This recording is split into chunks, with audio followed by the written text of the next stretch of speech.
This episode of Sleepy is proudly sponsored by OneSkin. You've definitely heard me talk about OneSkin's OS01 face moisturizer. It's really great. I've been using it for a while now, and especially in this hot summer, my skin feels smoother and more hydrated and less reactive to the sun and heat. OneSkin, it's just really easy. You wash your face, you pat it dry, you apply, and that's it. It smells great, it feels great, and it's backed by real science. OneSkin's OS01 peptide is the first ingredient proven to target the damaged aging cells that lead to fine lines and thinning skin. I have really come to love it. And now OneSkin has expanded their line with a brand new collection of mineral SPF products for your face, body, and lips. The SPF line is designed not just to protect your skin from UV damage, but also support long-term skin health. It uses non-nano zinc oxide, vitamin C, antioxidants, and that same OS01 peptide to nourish your skin and help repair past sun damage while you're out in the world. OneSkin is the world's first skin longevity company. By focusing on the cellular aspects of aging, OneSkin keeps your skin looking and acting younger for longer. For a limited time, you can try OneSkin with 15% off using code SLEEPY at oneskin.co. That's 15% off at oneskin.co with code SLEEPY. And after you purchase, they'll ask where you heard about them. Please give Sleepy a shout out, support the show, and tell them I sent you. I'll put a link for this in the show notes. Thanks. This episode of Sleepy is proudly sponsored by Shopify. When I first started this show and started podcasting in general, I learned a lot of stuff the hard way. Writing, editing, recording, producing, marketing, social media.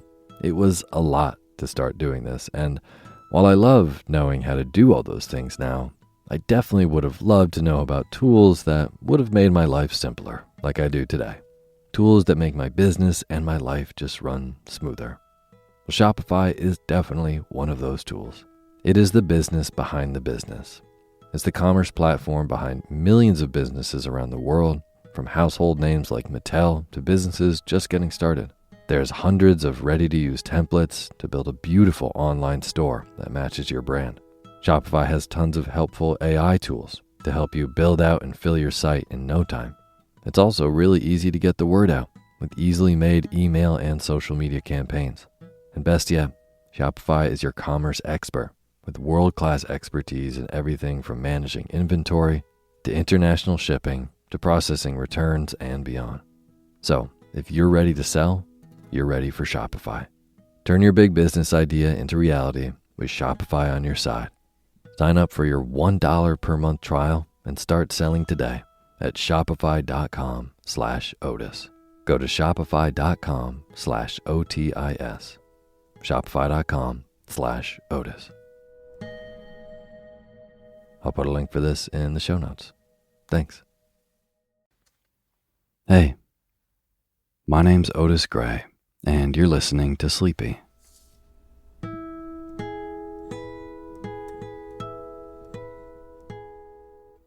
A podcast where I read old books to help you get to sleep. And this is a midweek short story for you.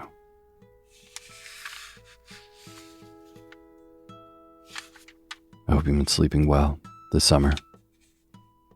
Tonight's short story is a slight break from our more summery stories, sort of. It's actually more of a supernatural, kind of wistful ghost story. And before we get to the bedtime reading, I just want to profoundly thank all of our patrons on patreon.com. You are so awesome. Thank you so much for being a part of making this show.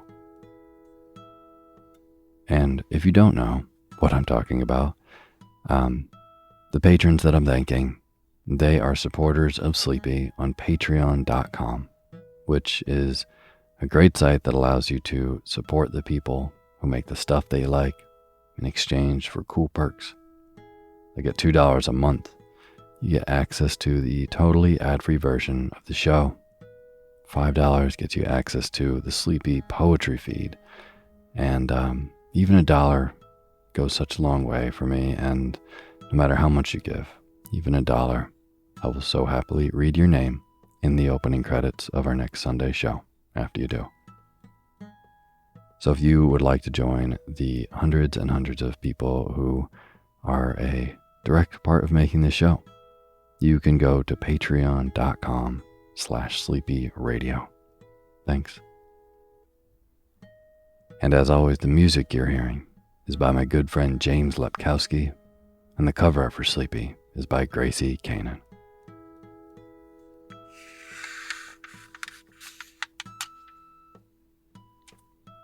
Well, tonight, I don't know, I was kind of in the mood for a new author that I've never read on the show before, which I've actually been doing a lot this year. It's been really nice.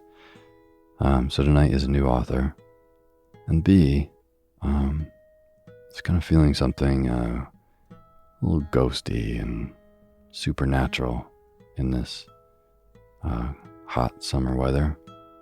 And turns out I found a collection of short stories that perfectly match those two things that I'm looking for. The series is called The Wind in the Rosebush and Other Stories of the Supernatural. It is by Mary Eleanor Wilkins Freeman. And the story that we're reading tonight is the titular story. It is called The Wind in the Rosebush. It's really beautiful. It's kind of spooky. It's a really lovely story. Super well written and perfect to get lost in.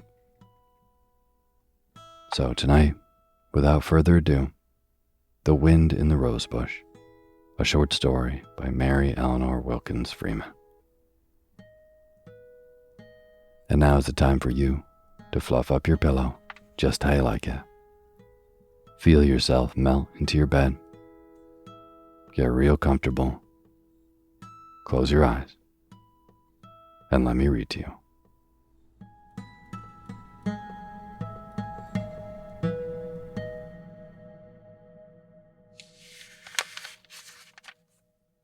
The Wind in the Rosebush. Ford Village has no railroad station, being on the other side of the river from Porter's Falls, and accessible only by the ford which gives it its name, and a ferry line. The ferry boat was waiting when Rebecca Flint got off the train with her bag and lunch basket. When she and her small trunk were safely embarked, she sat stiff and straight and calm in the ferry boat as it shot swiftly and smoothly across stream. There was a horse attached to a light country wagon on board, and he pawned the deck uneasily. His owner stood near with a wary eye upon him, although he was chewing, with as dully reflective an expression as a cow. Beside Rebecca sat a woman about her own age, who kept looking at her with furtive curiosity. Her husband, short and stout, and saturnine, stood near her. Rebecca paid no attention to either of them. She was tall and spare and pale, the type of a spinster, yet with rudimentary lines and expressions of matronhood. She all unconsciously held her shawl, rolled up in a canvas bag on her left hip, as if it had been a child. She wore a settled frown of dissent at life, but it was the frown of a mother who regarded life as a froward child, rather than as an overwhelming fate. The other woman continued staring at her. She was mildly stupid, except for an overdeveloped curiosity which made her at times sharp beyond belief. Her eyes glittered. The red spots came on her flaccid cheeks. She kept opening her mouth to speak, making little abortive motions. Finally, she could endure it no longer. She nudged Rebecca boldly. "A pleasant day," said she. Rebecca looked at her and nodded coldly. "Yes, very," she assented. "Have you come far?" "I've come from Michigan." "Oh," said the woman with awe. "It's a long way," she remarked presently. "Yes, it is," replied Rebecca conclusively. Still the other woman was not daunted. There was something which she determined to know, possibly roused thereto by a vague sense of incongruity in the other's appearance. "It's a long ways to come and leave a family," she remarked with painful slyness. "I ain't got any family to leave," returned Rebecca shortly. "Then you ain't." "No, I ain't." "Oh," said the woman. Rebecca looked straight ahead at the race of the river. It was a long ferry. Finally, Rebecca herself waxed unexpectedly loquacious.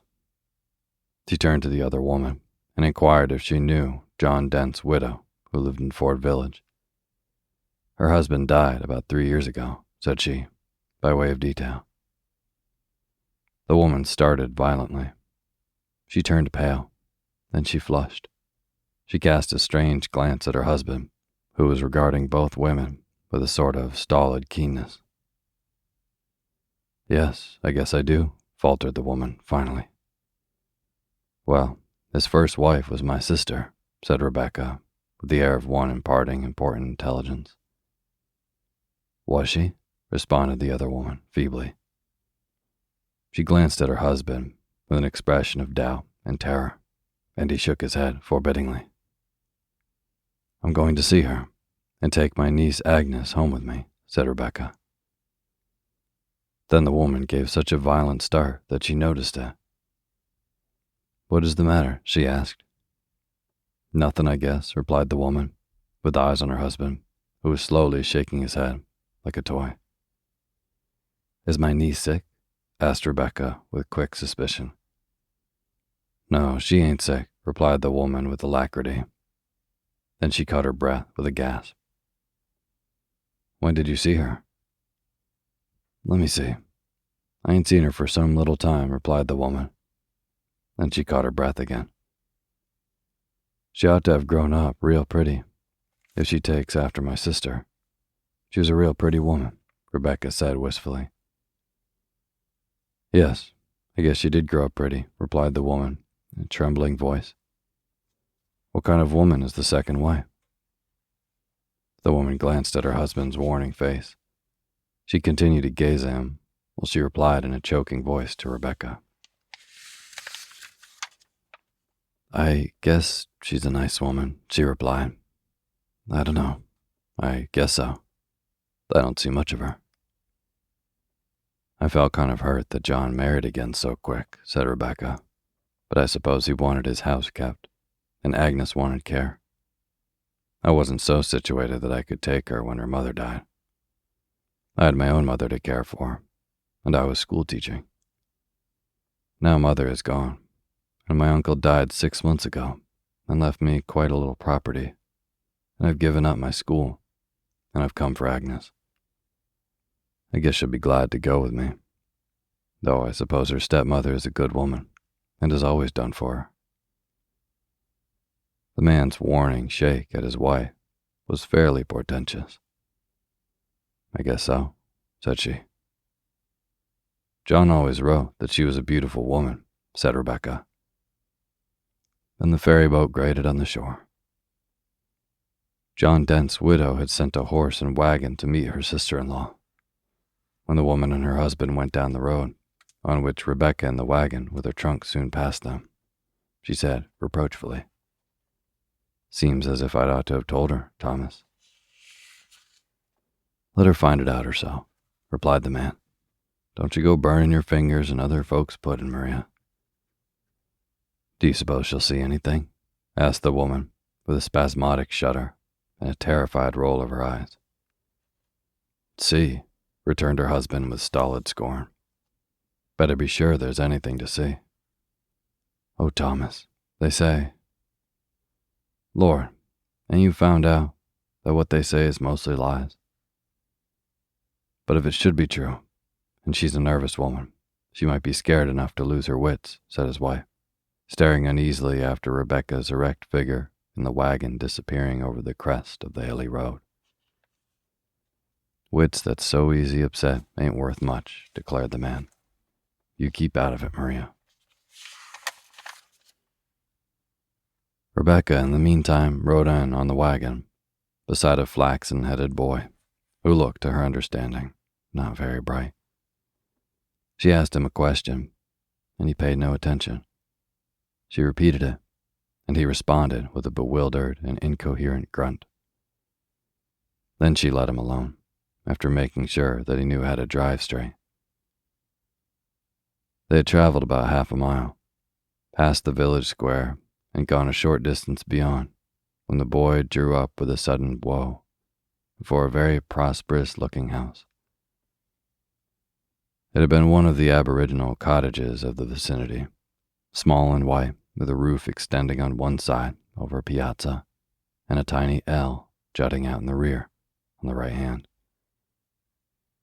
Now the cottage was transformed by dormer windows, a bay window on the piazza-less side, a carved railing down the front steps, and a modern hardwood door. "Is this John Dent's house?" asked Rebecca. The boy was as sparing of speech as a philosopher.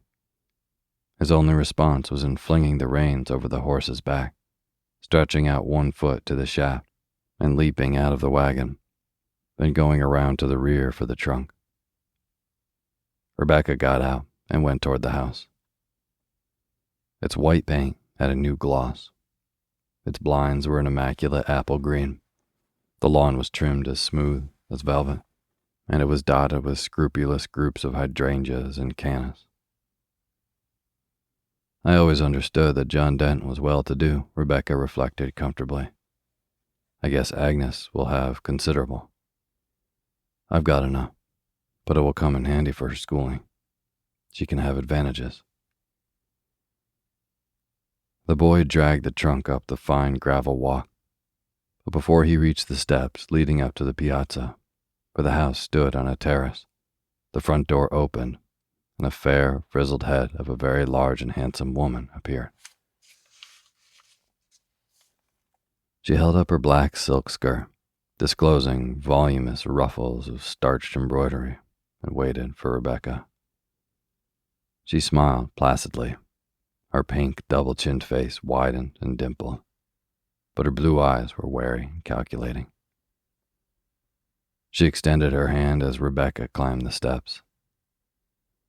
"This is Miss Flint, I suppose," said she. "Yes, ma'am," replied Rebecca, noticing with bewilderment a curious expression compounded of fear and defiance on the other's face. "Your letter only arrived this morning," said Mrs. Dent in a steady voice. Her great face was a uniform pink, and her china blue eyes were at once aggressive and veiled with secrecy. "Yes, I hardly thought you'd get my letter," replied Rebecca. "I felt as if I could not wait to hear from you before I came. I supposed you would be so situated that you could have me a little while without putting you out too much. From what John used to write me about his circumstances, and when I had that money so unexpected, I felt as if I must come up for Agnes. I suppose you'll be willing to give her up. You know she's my own blood, and of course she's no relation to you, though you must have got attached to her. I know from her picture what a sweet girl she must be, and John always said she looked like her own mother. And Grace was a beautiful woman, if she was my sister." Rebecca stopped and stared at the other woman in amazement and alarm. The great, handsome, blonde creature stood speechless, livid, gasping, with her hand to her heart, her lips parted in a horrible caricature of a smile. "Are you sick?" cried Rebecca, drawing near. "Don't you want me to get you some water?" Then Mrs. Dent recovered herself with a great effort. "It is nothing," she said. "I am subject to spells. I am over it now. Won't you come in, Miss Flint?"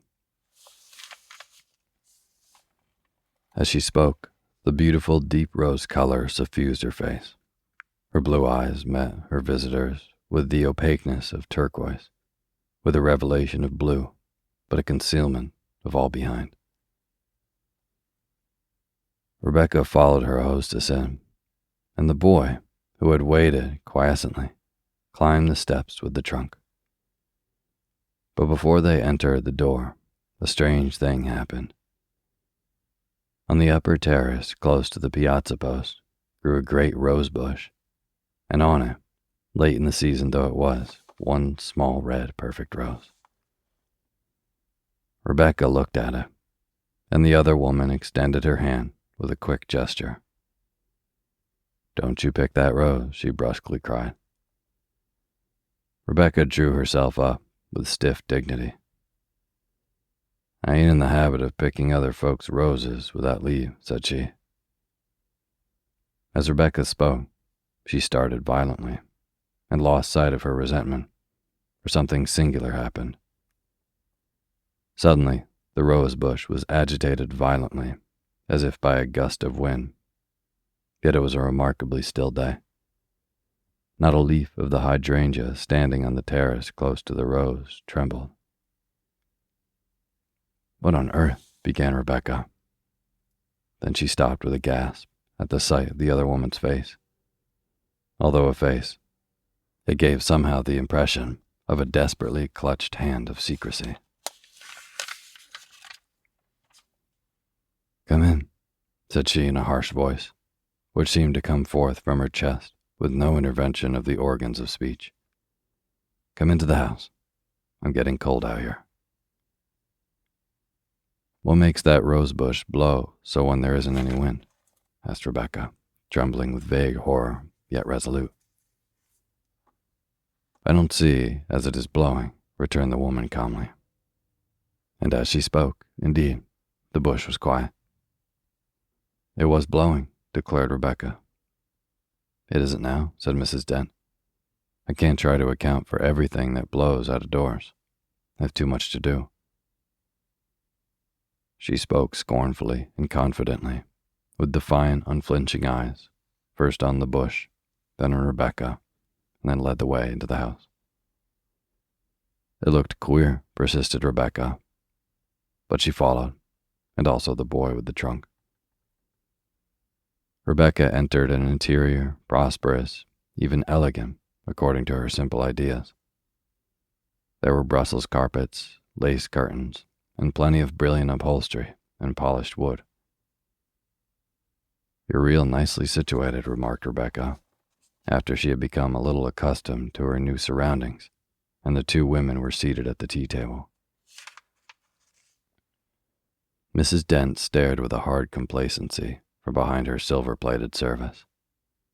"Yes, I be," said she. "You got all the things new?"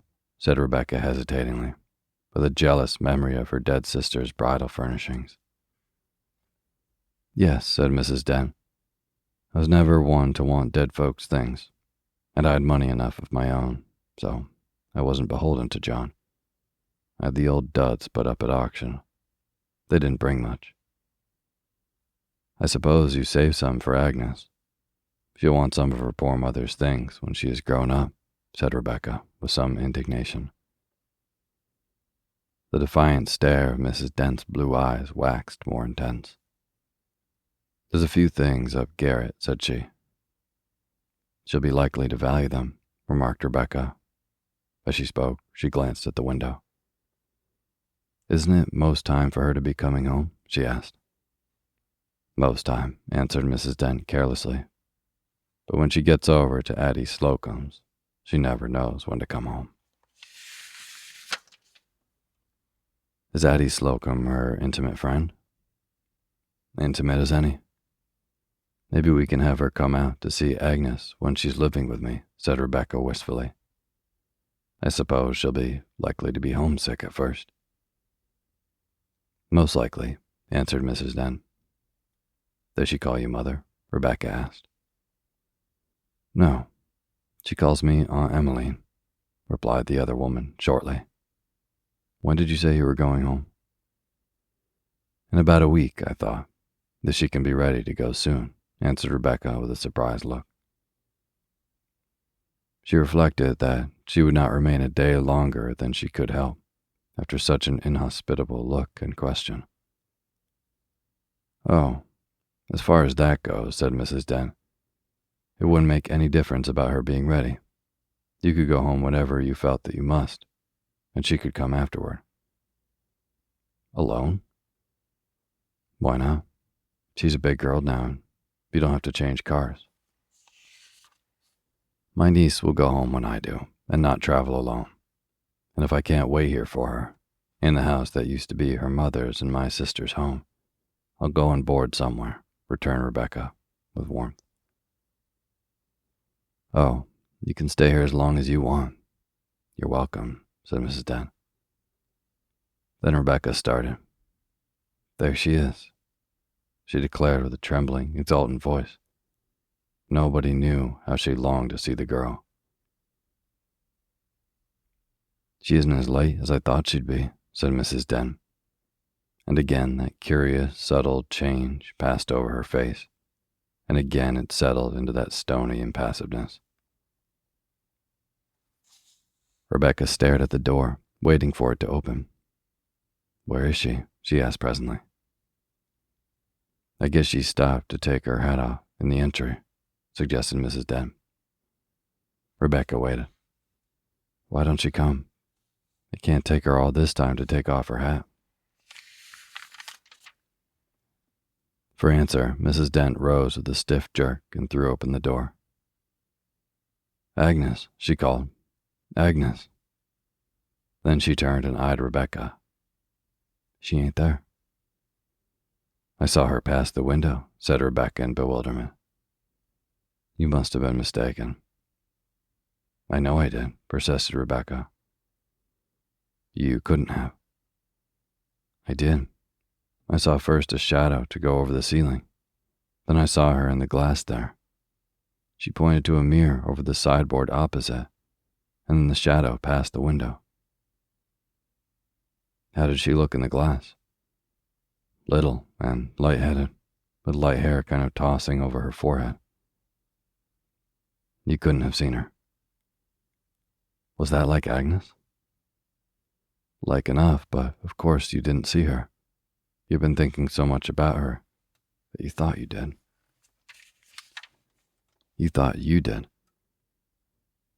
I thought I saw a shadow pass the window, but I must have been mistaken. She didn't come in, or we would have seen her before now. I knew it was too early for her to get home from Addie Slocum's anyhow. When Rebecca went to bed, Agnes had not returned.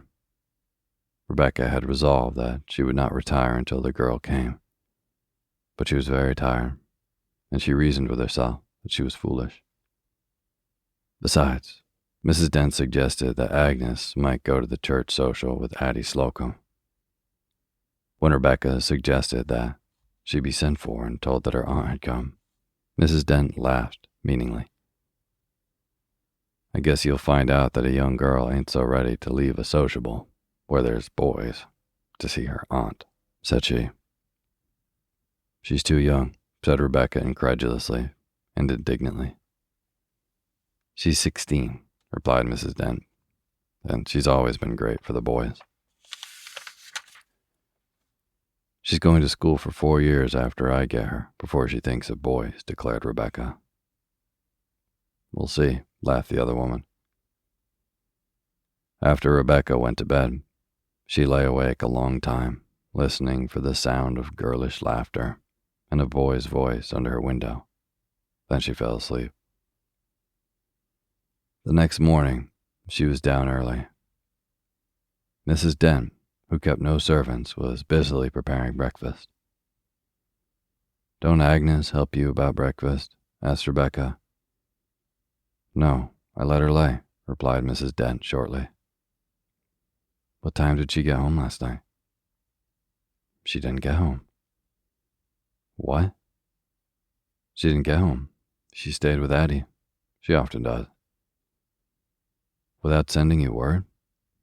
Oh, she knew I wouldn't worry. When will she be home? Oh, I guess she'll be along pretty soon. Rebecca was uneasy, but she tried to conceal it, for she knew of no good reason for uneasiness. What was there to occasion alarm in the fact of one young girl staying overnight with another? She could not eat much breakfast. Afterward, she went out on the little piazza, although her hostess strove furtively to stop her. "Why don't you go out back of the house? It's real pretty, a view over the river," she said. "I guess I'll go out here," replied Rebecca. She had a purpose, to watch for the absent girl. Presently, Rebecca came hustling into the house through the sitting room, into the kitchen where Mrs. Dent was cooking. "That rose bush," she gasped. Mrs. Dent turned and faced her. "What of it?" "It's a-blowing." "What of it?" "There isn't a mite of wind this morning." Mrs. Dent turned with an inimitable toss of her fair head.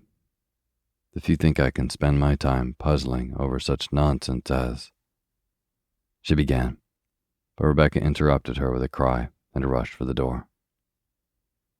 "There she is now," she cried.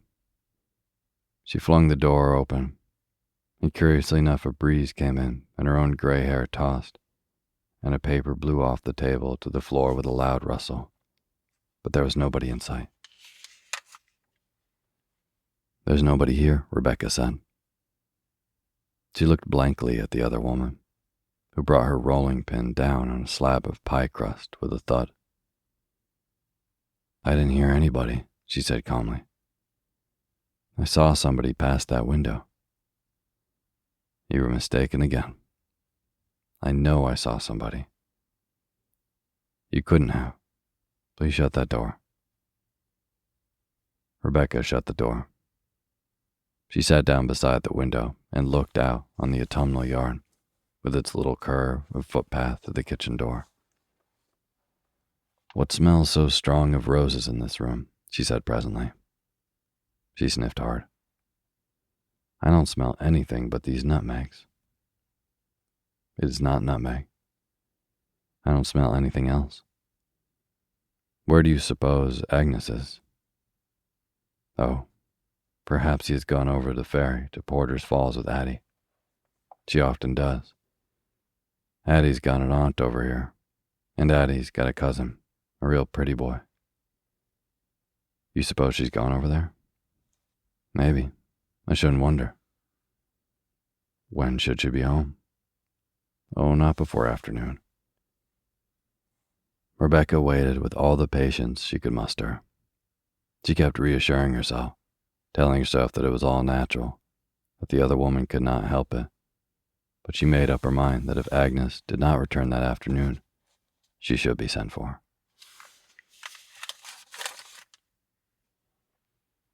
When it was 4 o'clock, she started up with resolution. She had been furtively watching the onyx clock on the sitting room mantel. She had timed herself. She had said that if Agnes was not home by that time, she should demand that she be sent for. She rose and stood before Mrs. Dent, who looked up coolly from her embroidery. "I've waited just as long as I'm going to," she said. "I've come way from Michigan to see my own sister's daughter and take her home with me. I've been here ever since yesterday, 24 hours, and I haven't seen her. Now I'm going to. I want her sent for." Mrs. Dent folded her embroidery and rose. "Well, I don't blame you," she said. "It is high time she came home. I'll go right over and get her myself." Rebecca heaved a sigh of relief. She hardly knew what she had suspected or feared, but she knew that her position had been one of antagonism, if not accusation, and she was sensible of relief. "I wish you would," she said gratefully, and went back to her chair, while Mrs. Dent got her shawl and her little white head tie. "I wouldn't trouble you, but I do feel as if I couldn't wait any longer to see her," she remarked apologetically. "Oh, it ain't any trouble at all," said Mrs. Dent as she went out.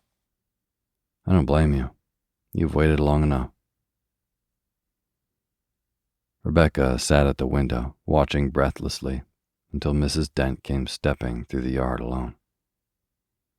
She ran to the door and saw, hardly noticing it this time, but the rose bush was again violently agitated, yet with no wind evident anywhere.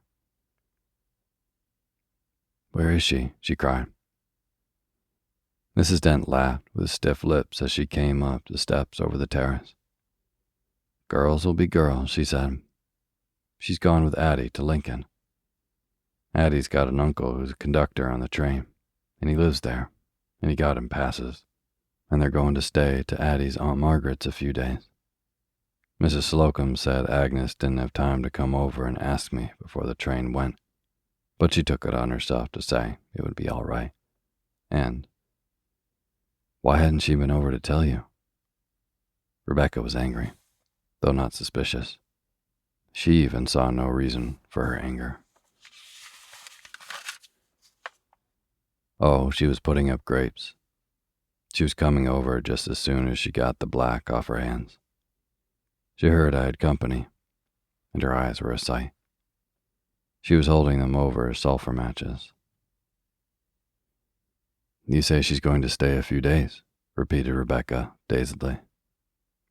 "Yes, till Thursday," Mrs. Slocum said. "How far is Lincoln from here?" "About 50 miles.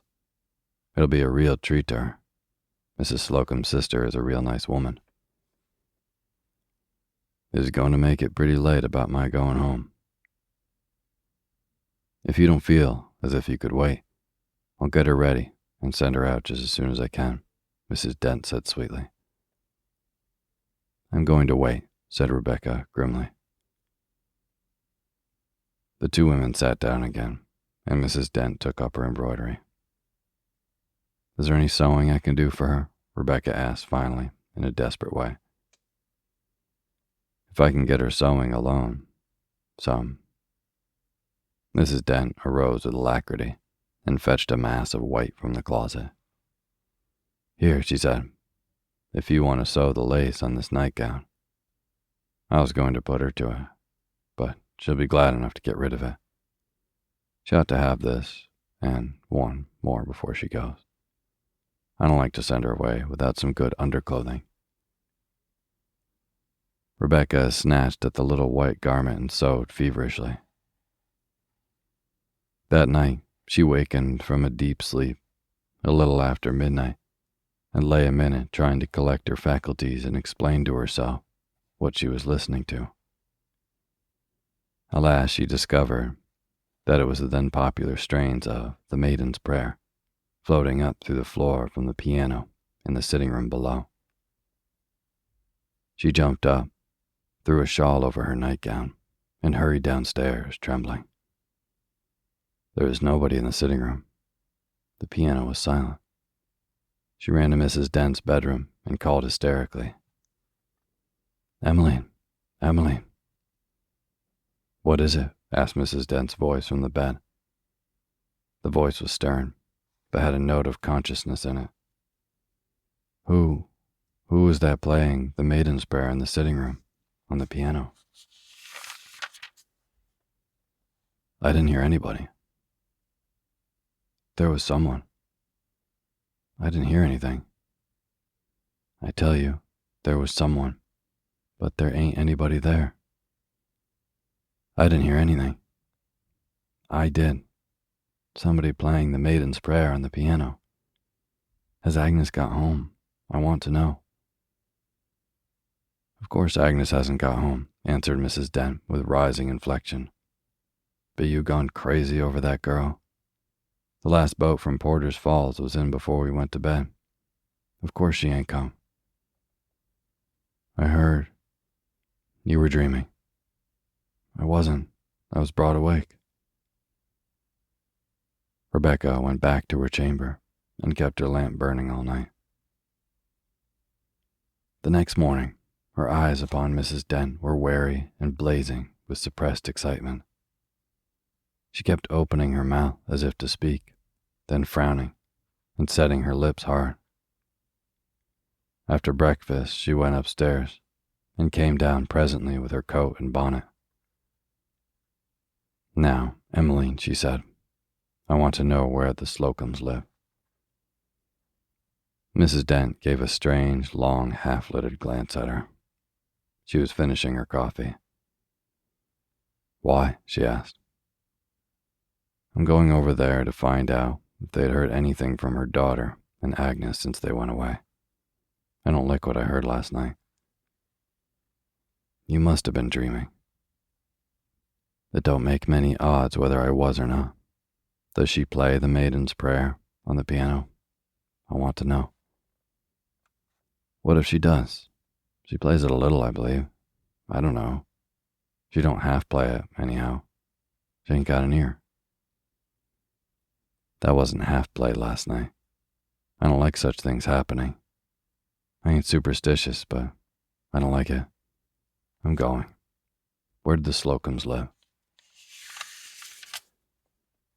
"You go down the road over the bridge, past the old grist mill, and you turn left.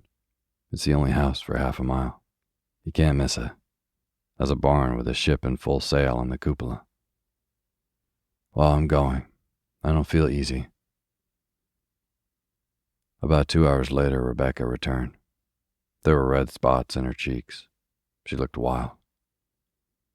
"I've been there," she said, "and there isn't a soul at home. Something has happened." "What has happened?" "I don't know. Something. I had a warning last night. There wasn't a soul there. They've been sent for to Lincoln." "Did you see anybody to ask?" asked Mrs. Dent, with thinly concealed anxiety. "I asked the woman that lives on the turn of the road. She's stone deaf. I suppose you know. She listened while I screamed at her to know where the Slocums were, and then she said, 'Mrs. Smith don't live here.' I didn't see anybody on the road, and that's the only house. What do you suppose it means?" "I don't suppose it means much of anything," replied Mrs. Dent coolly. "Mr. Slocum is conductor on the railroad, and he'd be away anyway. And Mrs. Slocum often goes early when he does, to spend the day with her sister in Porter's Falls. She'd be more likely to go away than Addie." "And you don't think anything has happened?" Rebecca asked with diminishing distrust before the reasonableness of it. "Land, no." Rebecca went upstairs to lay aside her coat and bonnet, but she came hurrying back with them still on. "Who's been in my room?" she gasped. Her face was pale as ashes. Mrs. Dent also paled as she regarded her. "What do you mean?" she asked slowly. "I found when I went upstairs that little nightgown of Agnes's on the bed, laid out. It was laid out. The sleeves were folded across the bosom, and there was that little red rose between them. Emmeline, what is it? Emmeline, what's the matter? Oh." Mrs. Dent was struggling for breath in great choking gasps. She clung to the back of a chair. Rebecca, trembling herself so that she could scarcely keep up on her feet, got her some water. As soon as she recovered herself, Mrs. Dent regarded with her eyes full of the strangest mixture of fear and horror and hostility. "What do you mean, talking so?" she said in a hard voice. "It is there." "Nonsense. You threw it down and it fell that way." "It was folded in my bureau drawer. It couldn't have been." "Who picked that red rose?" "Look on the bush," Mrs. Dent replied shortly. Rebecca looked at her. Her mouth gaped. She hurried out of the room. When she came back, her eyes seemed to protrude. She had in the meantime hastened upstairs and come down with tottering steps, clinging to the banisters. "Now, I want to know what all this means," she demanded. "Well, what means?" "The rose is on the bush, and it's gone from the bed in my room. Is this house haunted or what?" "I don't know anything about a house being haunted. I don't believe in such things. But you crazy?" Mrs. Dent spoke with gathering voice. The color flashed back into her cheeks. "No, said Rebecca shortly. I ain't crazy yet, but I shall be if this keeps on much longer. I'm going to find out where that girl is before night. Mrs. Dent eyed her. What be you going to do? I'm going to Lincoln. A faint triumphant smile overspread Mrs. Dent's large face. You can't, said she. There ain't any train. No train? No, there ain't any afternoon train from the Falls to Lincoln. Then I'm going over to the Slocums again tonight. However, Rebecca did not go. Such a rain came up as deterred even her resolution, and she had only her best dresses with her. Then in the evening came the letter from the Michigan village which she had left nearly a week ago. It was from her cousin, a single woman, who had come to her house while she was away.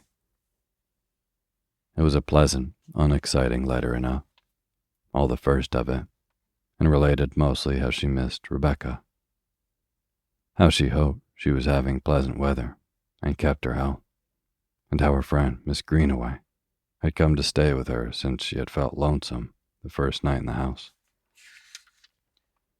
How she hoped Rebecca would have no objections to this, although nothing had been said about it, since she had not realized that she might be nervous alone.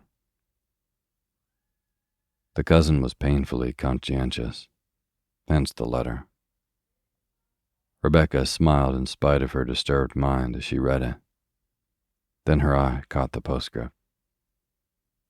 That was in a different hand, purporting to be written by the friend, Mrs. Hannah Greenaway, informing her that the cousin had fallen down the cellar steps and broken her hip, and was in a dangerous condition, and begging Rebecca to return at once, as she herself was rheumatic and unable to nurse her properly, and no one else could be obtained. Rebecca looked at Mrs. Dent, who had come to her room with a letter quite late.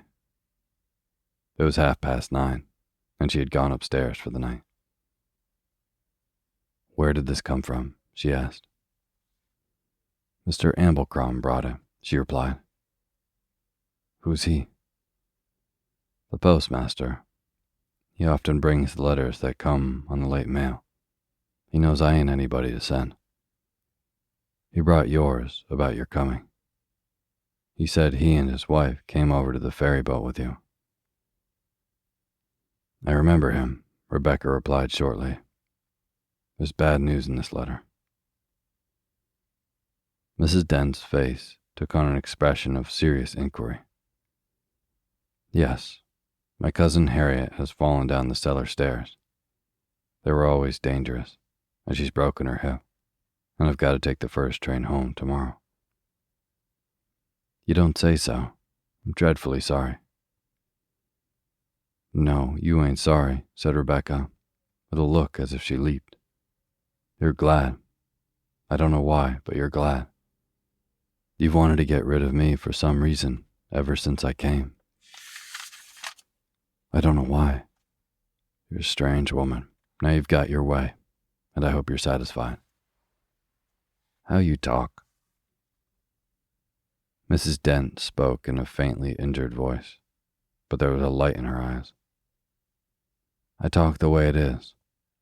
Well, I'm going tomorrow morning, and I want you, just as soon as Agnes Dent comes home, to send her out to me. Don't you wait for anything. You pack what clothes she's got, and don't wait even to mend them, and you buy her ticket. I'll leave the money, and you send her along. She don't have to change cars. You start her off, when she gets home, on the next train. Very well, replied the other woman. She had an expression of covert amusement. Mind you do it. Very well, Rebecca. Rebecca started on her journey the next morning. When she arrived 2 days later, she found her cousin in perfect health. She found, moreover, that the friend had not written the postscript in the cousin's letter. Rebecca would have returned to Ford Village the next morning, but the fatigue and nervous strain had been too much for her. She was not able to move much from her bed. She had a species of low fever induced by anxiety and fatigue. But she could write, and she did, to the Slocums, and she received no answer. She also wrote to Mrs. Dent. She even sent numerous telegrams, with no response. Finally, she wrote to the postmaster, and an answer arrived by the first possible mail. The letter was short, curt, and to the purpose. Mr. Amblecrom, the postmaster, was a man of few words, and especially wary as to his expressions in the letter. "Dear Madam," he wrote, "your favor received. No Slocums in Ford's Village, all dead, Addie 10 years ago. Her mother 2 years later, her father 5, house vacant. Mrs. John Dent said to have neglected stepdaughter. Girl was sick, medicine not given. Talk of taking action. Not enough evidence. House said to be haunted. Strange sights and sounds. Your niece, Agnes Dent, died a year ago, about this time. Yours truly, Thomas Amblecrom."